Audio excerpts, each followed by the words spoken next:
يا سلام، هاكل بقى الاكل بتاعي وانام شويه.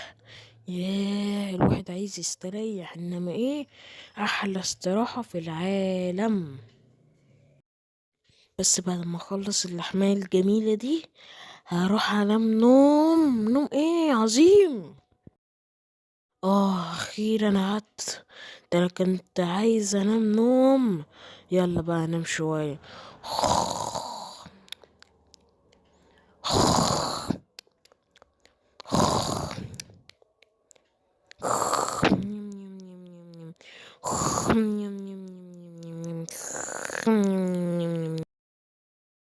أم نم نم نم نم نم أم نم نم نم نم نم نم نم نم. أخيرا أكلت. ده أنا كان نفسي في حتة أكلة لحمة وسجق وبرسل وإيه، بس حلو الأكل ده.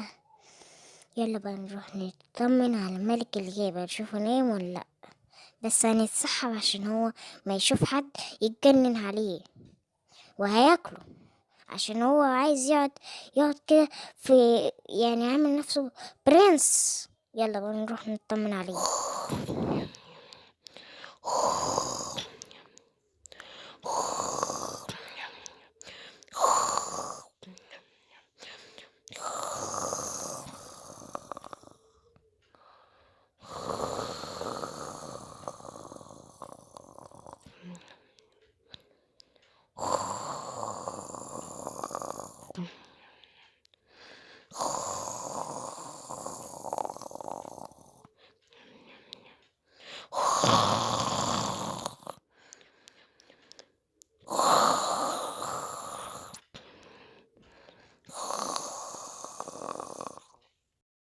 الملك الغابة ده كان بياخد حاجات ويقعد عليها، بس اسمه ده هو أول مرة أشوفه كده.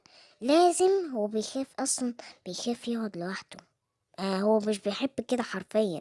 أنا لازم أجيب كل الحيوانات ونسليه.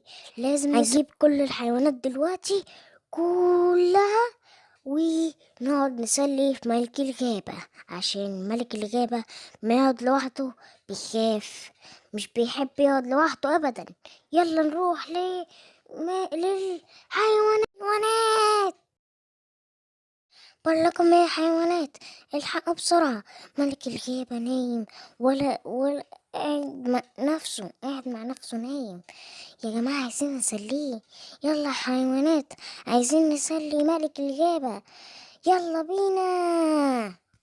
انت يا ابني متأكد من كلامك؟ الملك الغابة مش واخد ولا اي حاجة ولا عامل اي حاجة؟ متأكد؟ عشان لو اذا كان كده نروح نسلي ملك الغابة. انا متأكد 100%، وصدقني انا شفته بعيني، يعني انا شفته بعيني اللي هو نايم ومش واخد اي حاجة. يلا يا جماعة، يلا يا حيوانات عشان نروح نسلي ملك الغابة. انا متأكد بنفسي. يلا. ماشي، يلا بينا طالما انت متأكد، يلا بينا. يلا يا حيوانات نروح على عند الملك الغابة. كله يروح دلوقتي.